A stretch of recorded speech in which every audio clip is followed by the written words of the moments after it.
I'm Deborah Owens, America's wealth coach, and it's time to get wealthy. So, what are we talking about today?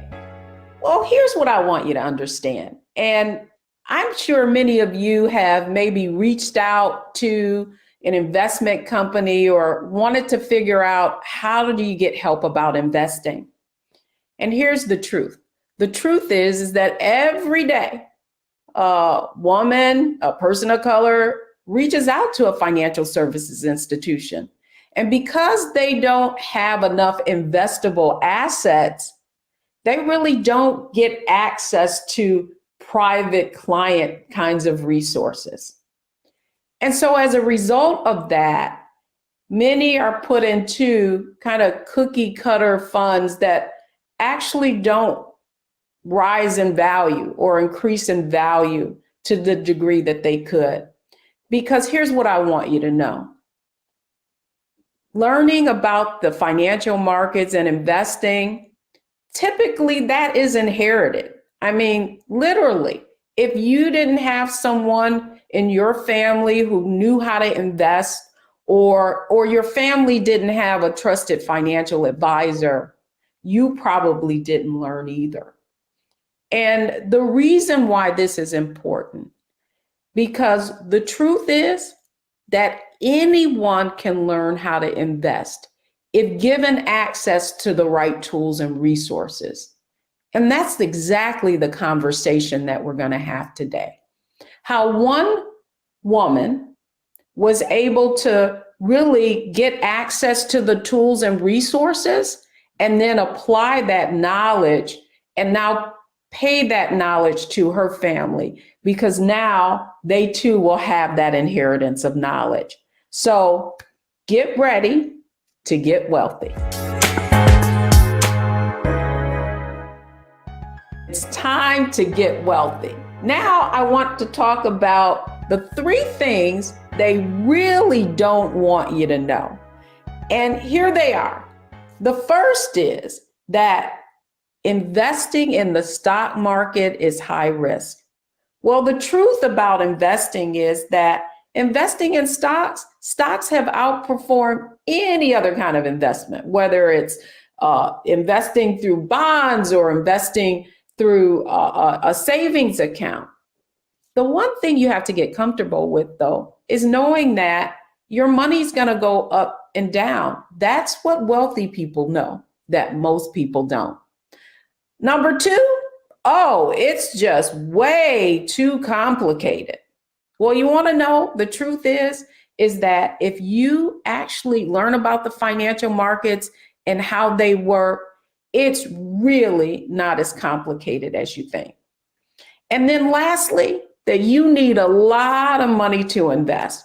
Well, it is true that if you go to an institution, sometimes they'll make you think that you need a lot of money. But what you're going to learn on Get Wealthy is that you can begin to invest with dollars and cents. You used to have thousands of dollars, but now you can invest through financial apps on the internet, and just know this, that anyone can get wealthy. I'm Deborah Owens, America's wealth coach, and I'm so excited about this next guest because she is like so many people, first generation investors. She's a technology professional. She's had immense career and educational success.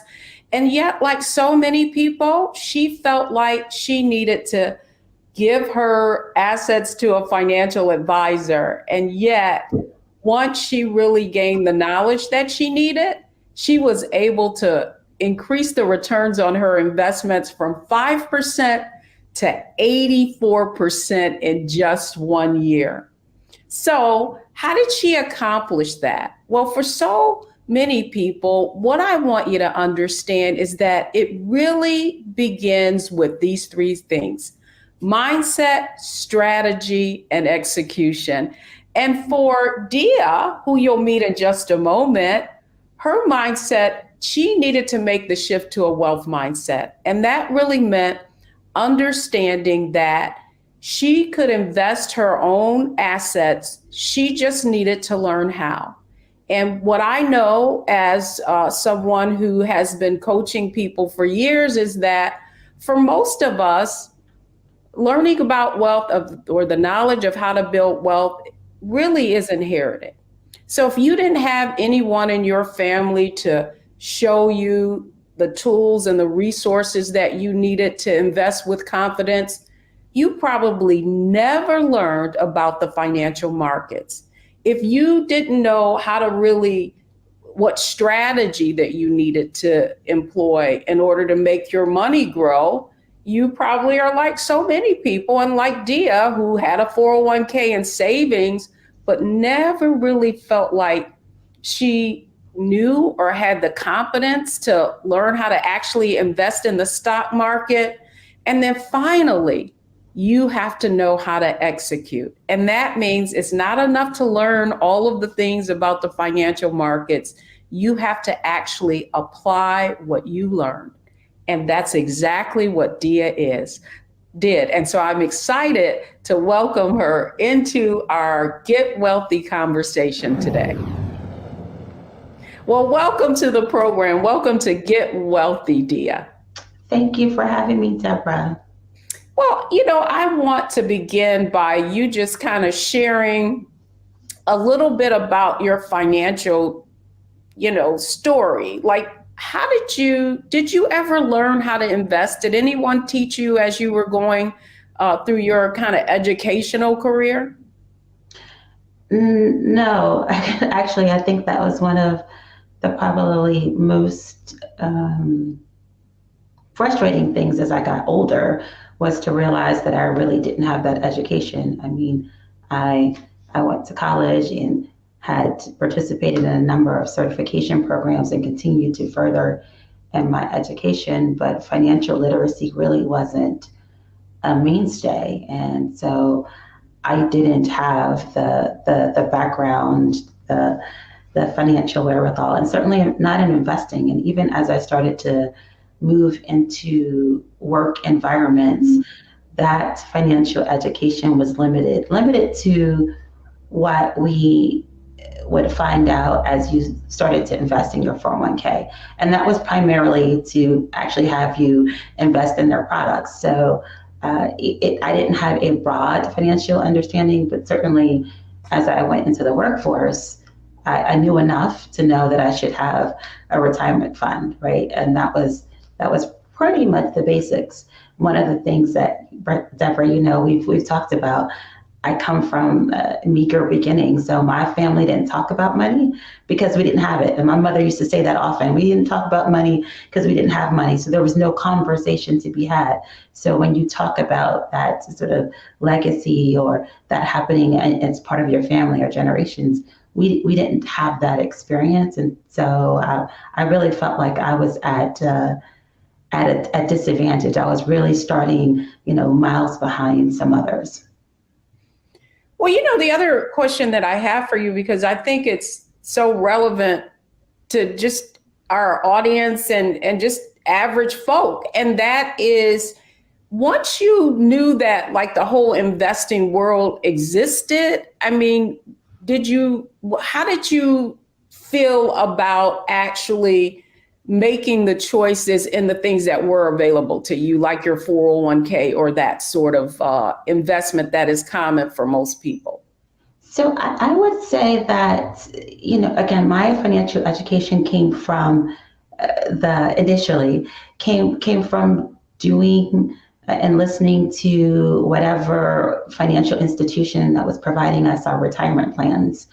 And initially, and I know I've seen things make some dramatic shifts, but initially that was somewhat limited to driving you into specific programs. Now they have portals with lots of, sort of educational tools that you could leverage in other programs. But initially it was really, how do you get into the target fund? That was the one that I had that we changed. And so my viewpoint or my perspective was limited. And then as I started to invest, it was really just around the 401k.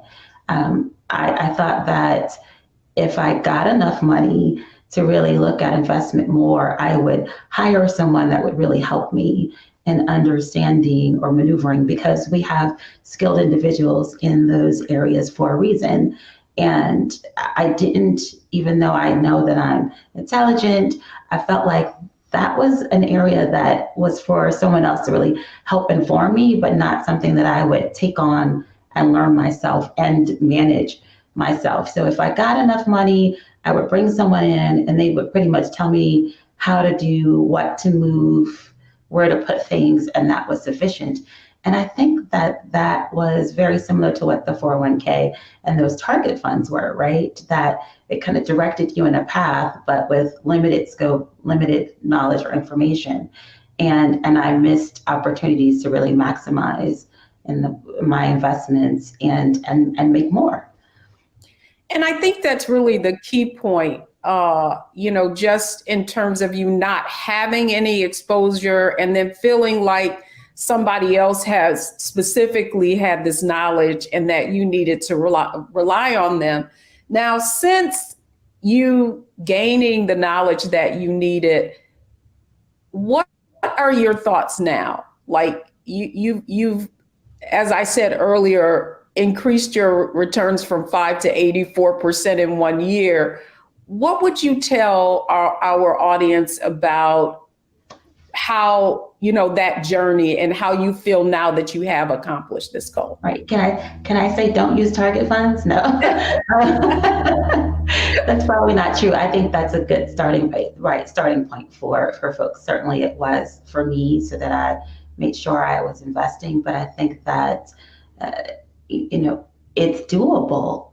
And that's probably one of the things that I didn't recognize, that you and Wealthy You really helped me to understand that this was something that I could learn and I could manage. And, I was also concerned about the time that would require. But I realize now that the time is time well spent, right? Especially when you start to see the returns.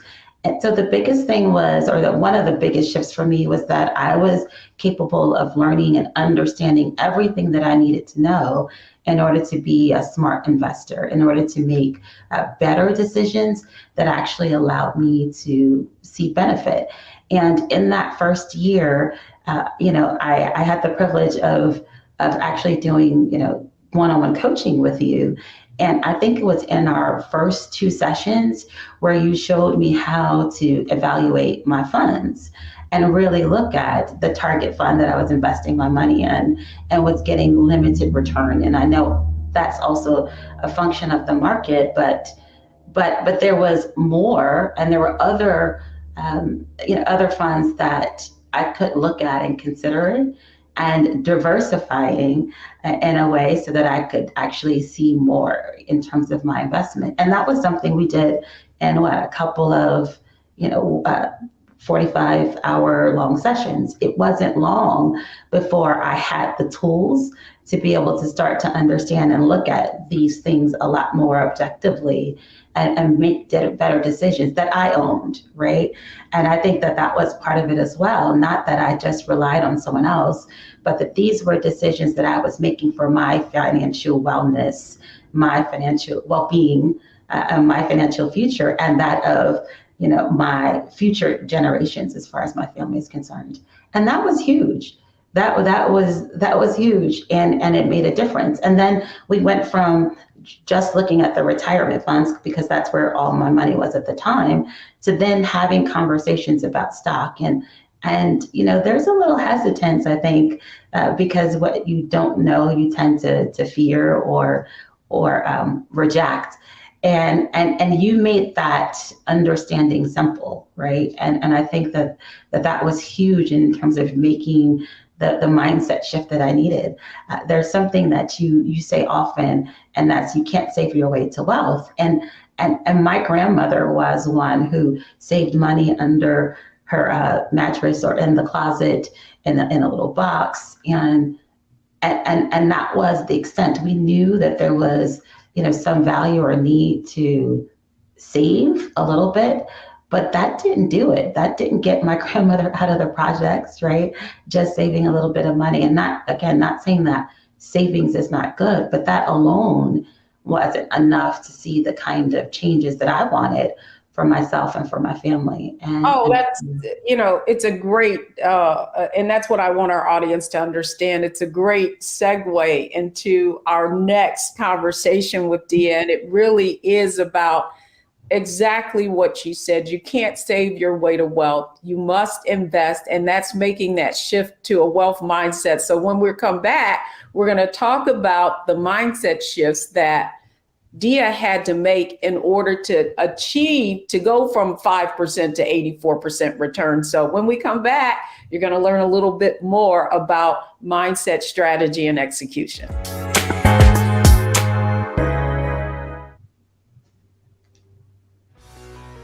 Let's be honest, as successful women, we're crushing it. Maxed out 401k and Roth IRA? Check. Aggressive savings and investments? Check. Yet, the freedom our success was supposed to buy can leave us stuck on the six-figure hamster wheel, watching retirement slip further down the road. There's another way. Get coaching courses and community at wealthyu.com.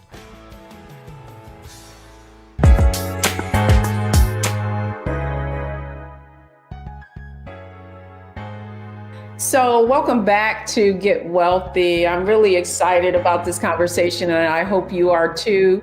Diya Nguyen is just sharing with you, all of our audience, her own journey to wealth. And right now, what I want to do, Diya, is just talk about, the kind of mindset shift or beliefs that you had. And I think you referenced that by saying that you saw your grandmother saving, and now once you had your own kind of transformation, you now realize that you can't just save your way to wealth. And so to that end, like, what kind of changes in your belief system did you have to make in order to have the courage, to invest? And I think one of the points you made was that once you started investing in stock, that fear of loss. So just internally, what kind of beliefs did you have to change in order to really allow yourself to take on more risk?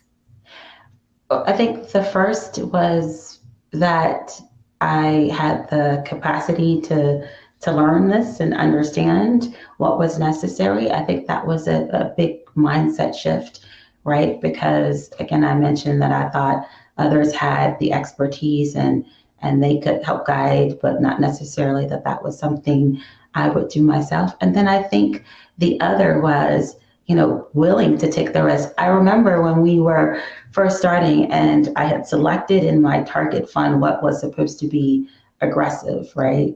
And you looked at that and you said, this isn't aggressive at all. And so the notion of taking on additional risk or being aggressive in terms of my choices and even in investing in stock was a big shift for me. And we make choices every day that are considered or could be considered risky, but was I willing to take that same kind of risk for a different financial picture than what I had? And I think that was the other big one. And now, it's not just stock. My next step was real estate. And then I'm looking at what else can we do and what other things can we move into, what other vehicles are available so that it just doesn't have to be this one thing. And again, you've often talked about diversifying. And so I'm often looking at what else can I invest in that will be ways in which we can build wealth and that I could lay the right foundation for building wealth for my children. And so the biggest thing was, again, that shift in willing to take the risk from a mindset perspective.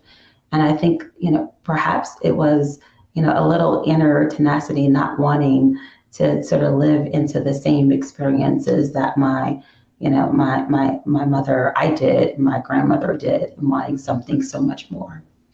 Well, and I love how you characterize that. It's almost as if the more you did, the more confident you became, and the more curious you became over other opportunities, right? So when we come back, I want to continue this conversation with Diya around mindset, because what she just described was really making that shift to a wealth mindset. And what you need to understand about investing or taking the kind of steps that Diya has taken is that the only reason you haven't taken them yourselves typically is because this knowledge is inherited. And so when we come back, I want to delve in a little bit more into mindset and beliefs that Diya had to shift to in order to now start making the kinds of investments that she's doing outside of just her 401k.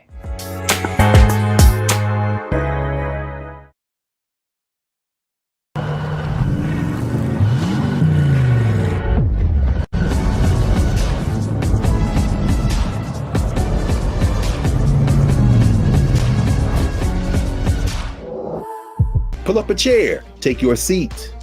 The Black Tape with me, Dr. Greg Carr, here on the Black Star Network. Every week, we'll take a deeper dive into the world we're living in. Join the conversation only on the Black Star Network.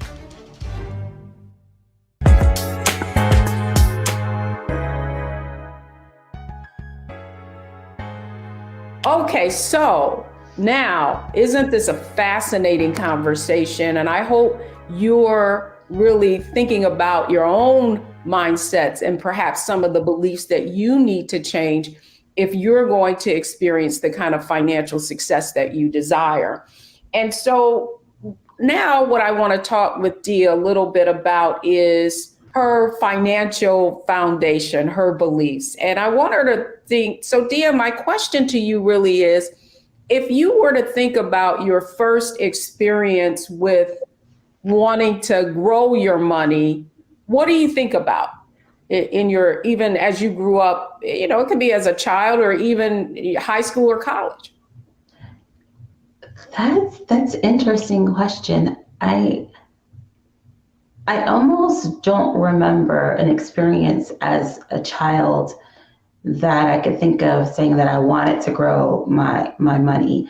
I knew that we didn't have much, and so we wanted money, and we thought the way to do that, or the way to build that, was to go to school, get an education, and get a good job, right? And savings had to be a part of that, and you wanted to do something as far as retirement, but outside of that, grow your money, I don't know was a consideration. You worked. Right. I think that was the sort of common, or prevailing thought. You work, you get a good job, and that's how you come out of the experiences, or come out of the hood, or come out of poverty. But I think the learning that I've gotten working with you has really been pivotal, and actually me desiring to want to grow my money, not just earn, right? And that's one of the other things that you talk about, right? Making the shift from an income mindset. And so you mentioned this a moment ago. There was one thing, and I got a little bit more comfortable with investing, and then I wanted to do it more. And so I'm looking and actively seeking out ways that we actually can grow our income as a family, and the things that we can do to build that same sort of knowledge, understanding with our children. And so that has happened more latter. It wasn't early on. My early experiences wasn't about growing money at all. It's about having it, and you get it from having a job, right? You get a good career. Oh, you know what? You so aptly described the difference from shifting from that income mindset that you described. And that's really what most of us were taught, myself included, that we would go to school, get a good job, and that financial success meant making more income it really didn't mean making your income work for you. And so when we come back, what I want to have a conversation with Diya about, now that she made her shift to that wealth mindset, what is the next thing that she had to do? What strategy did she have to figure out in order to really accelerate her financial growth? So we'll be having that conversation when we come back.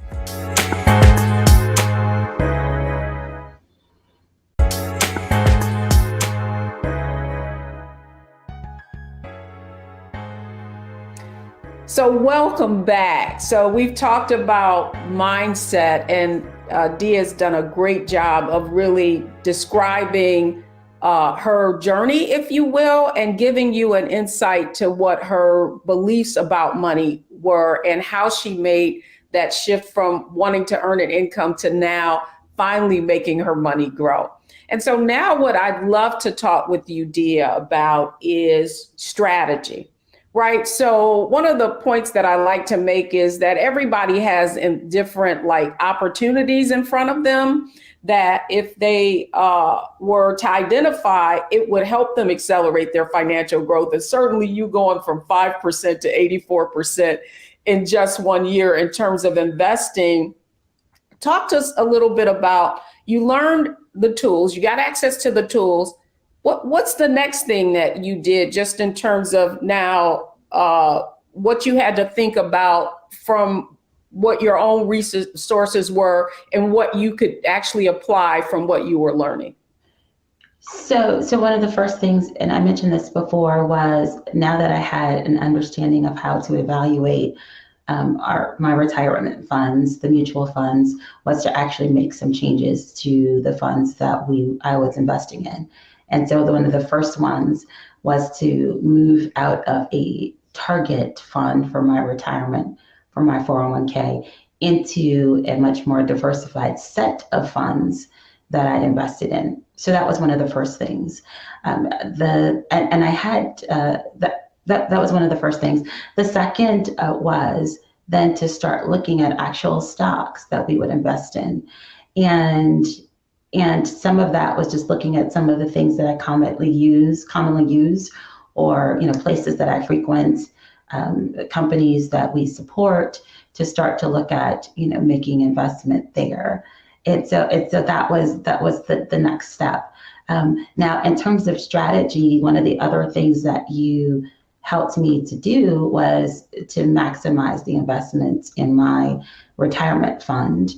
And so I put in a system so that every year I would increase the percentage that I was actually investing. So, if it was, I started off with 10%, just that's a great number to start off with.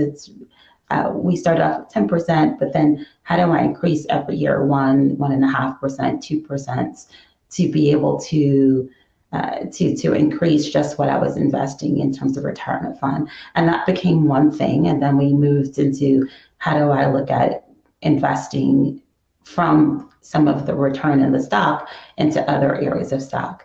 And then the next thing was to begin looking at real estate, right? And understanding what could I invest in. I didn't immediately move into my own properties, but investing in some other funds that would allow me to invest in real estate that was being built, and now looking at property that could be potential for myself. But that has been a little bit of the plan and the journey there, just in terms of increasing the investment and taking the returns. Now, one thing that I didn't mention along there was for me to look at where else was I spending money, and were those lucrative places to spend money. So if there was an opportunity for me to change my insurance, for instance, insurance plans to another vendor or provider, would that give me some additional resources that I could then invest somewhere else, right? I wanted to maximize the resources that I had to be able to build, as opposed to just spending. And that was part of the work that you have us do, right? Is looking across our bills and looking at our spending habits and finding other resources. And that was one of the other things that was great about the community, because everyone's in the community sharing those sorts of things. Oh, I looked at this. Oh, I just saw a plan that would provide, a discount in this area. We were all looking at how do we move from, one insurance carrier to another, because people were finding discounts, right? And being able to lower their monthly spend. So there was actually, some money that we could use, because not everybody goes and gets a, 10%, 20% increase in terms of their income. So we had to be smart and find other ways that we could actually invest in the plans that we wanted to continue to build wealth. Love it, love it, love it. I mean, and that's how you get wealthy, right? It's not how much money you make, it's what you do with it that counts. And you know what, Diya, you've given a lot of different strategies, and I hope our audience is taking notes about some of the things that you have done in order to not only invest and get a higher return, but also invest more. So those were some great points. So when we come back, I want to talk about, like, you're in a community, you're hearing all these strategies, you're learning how to invest, but how do you actually execute on what you're learning? So when we come back, we're going to have a conversation with Diya about how she actually executed on all of those strategies that she just described to you now.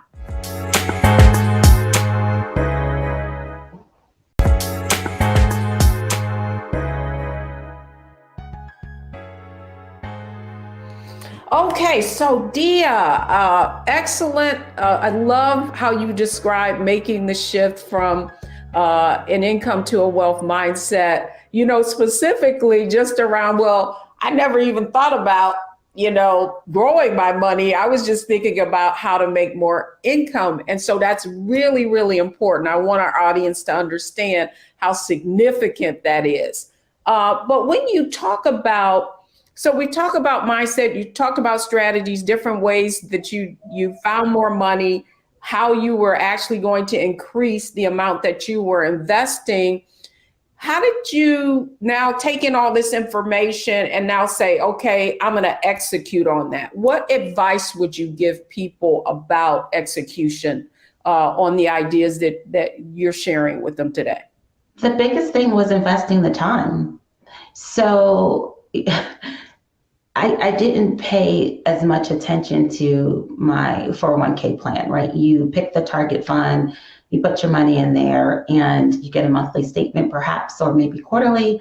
And those were the times, because in my mind, we said the investment was long-term. So you put it in there and you try to leave it so that you're not thinking about what you lost or what you spent or the fluctuations that you might see in the market. And so the thought was, put it in there. Don't really look, don't pay attention. And I didn't spend a lot of time at all looking at my resources. And so one of the biggest things in terms of execution was actually allocating time. And initially it was weekly, right? Because I was doing research and I was studying, and we had, the steps that we go through to look at mutual funds and stock. I don't spend that same kind of time now, but initially I spent and had to allocate time on my calendar once a week to actually do some work, right? To look at and research funds or research stock, look at other, opportunities for investment, see what other people were doing. We purchased a subscription to the Motley Fool and others, so that we could actually start to consume other financial investment knowledge and information. So I'm constantly feeding myself, right, around that information that was useful. So those were the two things I think in terms of execution was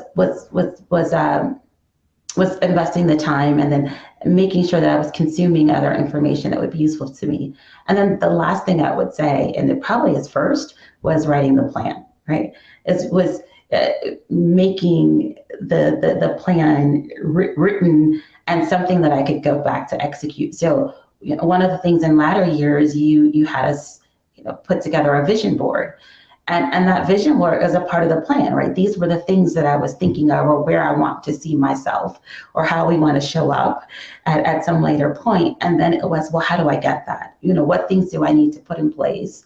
Working backwards from that picture, what are the things that I need to put in place, or what do I have to have in order to make that reasonable? And so then the time weekly and later on monthly is what I invest in being able to work that plan.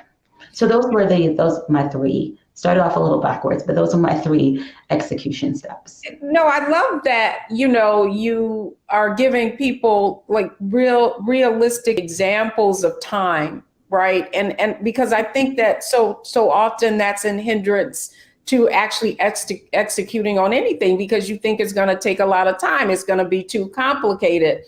All of the things that people never really tell you, but when you actually start applying it, you experience that kind of success. And so when we come back, one of the things I want to talk with you about is from everything that you've done in this process of mindset, strategy, execution, like, what are the things that you really did that were the most impactful in helping you to have the kind of success that you're having? So when we come back, we're going to talk about how she analyzed, optimized, and maximized the kinds of process and strategies that we're talking about here on Get Wealthy.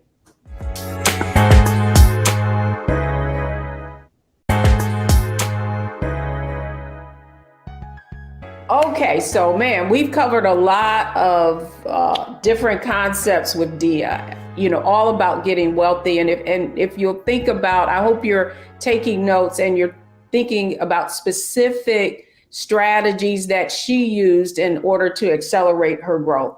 But now what I want to talk with Diya about is not only the process of the concept of mindset, strategy, and execution, but how you do things in real time. And so I want to start with what I think is the most important aspect of it all that you've talked about today. And it was, here you had access to all of these options through your employer, right?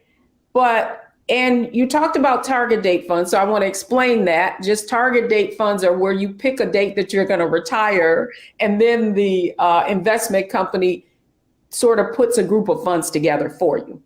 Now, when we started out with you kind of looking at your returns, I mentioned it was 5% initially. Did you know that you were earning 5%? And then what did you actually do to figure out, oh, I'm not earning as much as I could? Well, so did I know? I think at times I knew, because we get a statement. But again, my mentality was, you put your money in there and you leave it, right? Because it's for retirement and it'll grow a little something along the way. And so there were fluctuations. I think I might have gotten up to 11% at some point, right? There were fluctuations in what I was getting in terms of return. But so yes, I had some general knowledge of that, and I could go into the portal and look at any statements at any point of time and see or have visibility into what was happening with the fund. But my mindset was, this was a long-term investment, and so you leave it there.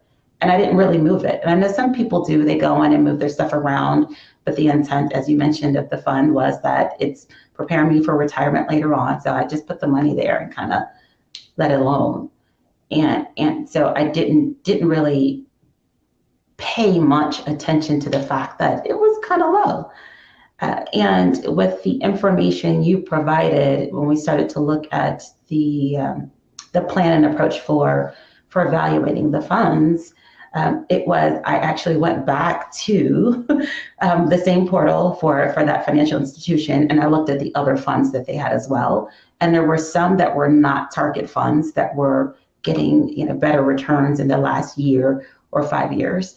But then and you had me look at that in comparison to information on Morningstar and Yahoo Finance and one or two other sites as well. We were going to be able to piece together, the different parts of the story so that I could evaluate the funds really well.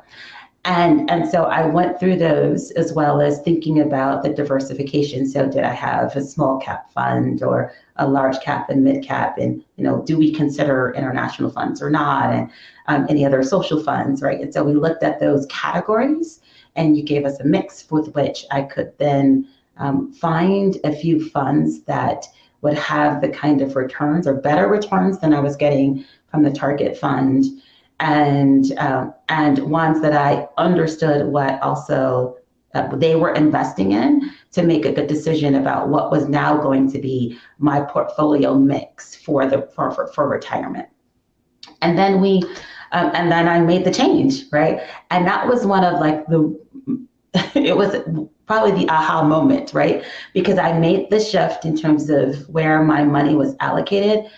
Both what was already invested and future investments made that shift. And then I watched within the first quarter, I saw a huge shift in terms of my return. Now, again, I know that has some to do with what was happening in the market at the time, but some of that shift was really about putting my money in places that were doing better. And I didn't do that before because I just used what was recommended to me as opposed to evaluating the performance of the fund and understanding what it invests in and what that means so that I can make better and more informed decisions. Well, I think what's really interesting too, and what I want our viewers to understand is sometimes that we think that it's going to take a long time to make changes. And certainly I appreciate what Diya had said, certainly the markets have been up. And so that's one of the reasons that she had, a pretty good return quickly. But I think the most important thing that you said was that it was right there. Right? But you didn't understand what was in front of you. It was there.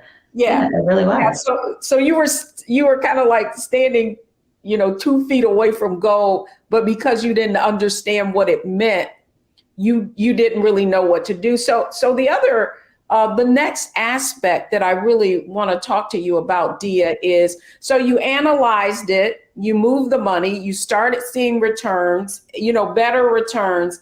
And then how did you maximize that now? So now you're like, oh man, I did this. So how did you really take advantage of, now that you knew how to apply this, what other areas outside of just your retirement account did you start to, apply that same kind of process? Well, so I didn't do anything more with mutual funds, to be honest, right? Okay. My retirement fund was the only thing that I have mutual funds in. And so once I made that move as far as better fund choices, and I put in place the system to increase my investment there annually until I was maxed out. I then moved to stock. So mutual funds, really the only place I have mutual funds at this particular time is in my retirement investment, and then I moved to stock, right? And so I started using, your approach, started looking at how do I now invest in stock. And that was, leveraging a very similar process as far as evaluating stock options, or stock and what stock would be good for me to invest in. But that was really the next move. It was now that we've tackled this particular area or challenge, and we have that a little bit more on autopilot in a better position. Now let's look at something else. Excellent. So you analyzed, right? And you sort of optimized. And so now you're talking about going into stock, right? And investing in stock. And when people hear, it's one thing to be in a mutual fund, where other people are talking stocks. Talk about how investing in individual stocks really help you to kind of maximize your return once you got your start. So how did you actually start investing in individual stocks? Like, what mechanism did you use? So fortunately, I had 401k in two places, and that meant that I had two financial institutions with which I could go to that were already providing services for myself, and then I could open up another account specifically for to invest. And then I also so I had opened up a share builder account some years ago for my sons, just as a small way to invest, and it got moved around. It was finally E-Trade, and so that was an easier site I felt to start off with investing. So I had a couple of others, financial institutions that we had, and I could use those, but I actually ended up starting using E-Trade as my first platform to be able to purchase stock. And I took a little bit of money. It wasn't a lot. I think I had $500 and started off there. But I had a list of stocks that I was considering as a result of looking and working through the process that I thought were going to be lucrative. And I put those in my watch list. Some of them I was not able to purchase initially at all. I didn't have enough to be able to start off, but I kept looking at those. I kept watching those. And then I go back and look at others, occasionally. And, one was Shopify, right? And it was really low at the time. And I waited a little long because I was just trying to watch and see, but still got in early enough to be able to see, some big increases. And that was one of the stock that actually was a huge contributor to the success that we talked about in the 2018, 2019 timeframe.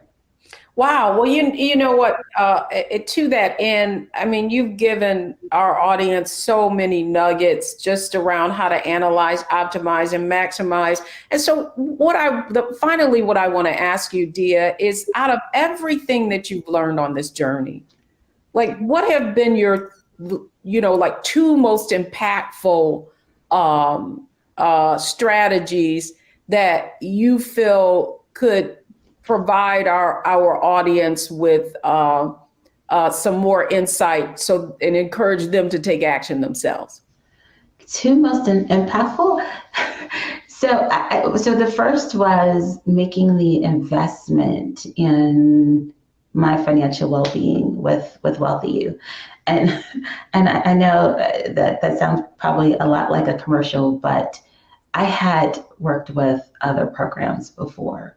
I had done financial assessments. I shouldn't say work with, but I'd done financial assessments before with Primerica and Ameritrade and some others, right? I had done those things, and you get this nice little sort of evaluation packet of, what your financial resources were, and many times those things felt unreachable, right? Being able to take the next steps or have the progress that I wanted felt unreachable. So it wasn't the first time that I'd done a financial assessment, but this was, I think, the first time that felt like it was something in reach, right? That I could make small changes and that would help me get there. So that was number one, making the step to invest in my financial literacy and well-being.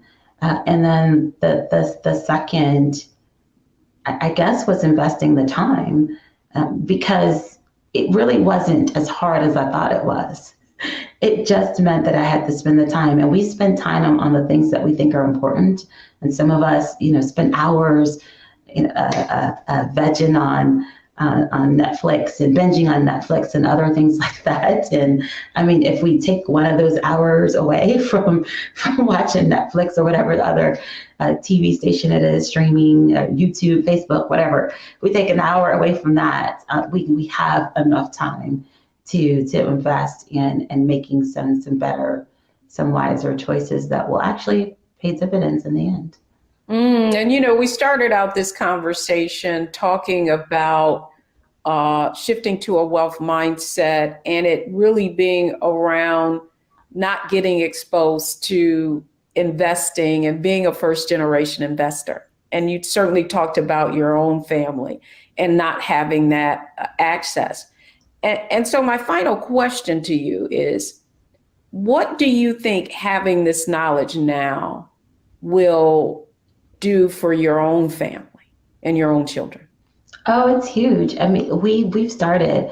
So my sons have a bank account already, right? We went to the local grocery store because there was a bank inside there, and it was easy to access. We wanted it to be simple for them, and so we take them into the grocery store and sat them down, and we got their first bank accounts, and we make them use the register so that they understand putting money in and what happens with that. And we open up on a monthly basis. These are custodial accounts, so they don't have debit cards and all that, but we open up the monthly statement and we look at how much did they increase in interest versus what they put in. Minimal, small, but they see something.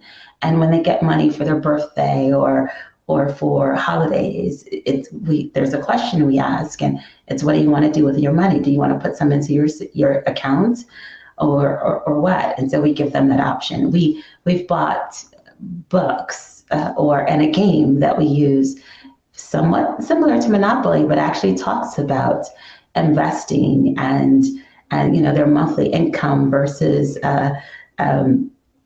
expenses, and helping them to understand what are liabilities and that those are terms that I did not know at all at 8, right? But that's a conversation that we now have in our home, so that we talk about we talk about and help them to learn and understand, financial considerations that they would have to make. We talk about what it requires to buy a car and interest and all that stuff. I didn't know any of those things. We had none of those conversations. And when my son thinks that, I can just use a credit card and go buy whatever it wants, we have a discussion about what that credit card means and where does the money actually come from. And so the experience that I had and the confidence I had, but now changed it. And what did we do? Every one of my nieces and my nephews and my kids, they got stock for the holiday. We didn't buy anything elaborate or whatever, but we went to stockpile and we bought them, a share of something along with a toy, so that they would, so if they like Barbie dolls, they got Hasbro, right? If they're playing video games, they got Nintendo.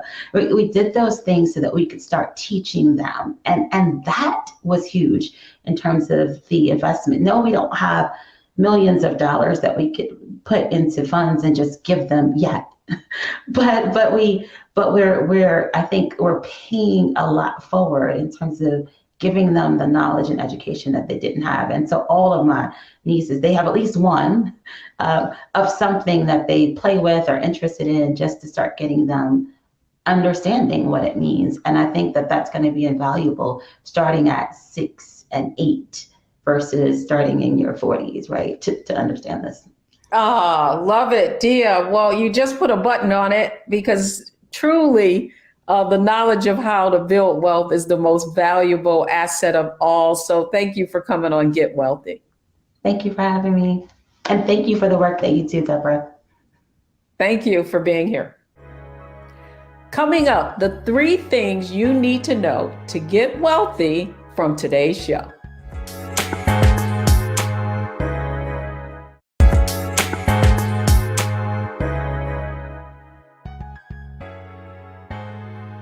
Welcome back, everybody. I'm Deborah Owens, America's Wealth Coach, and I hope you've enjoyed our show.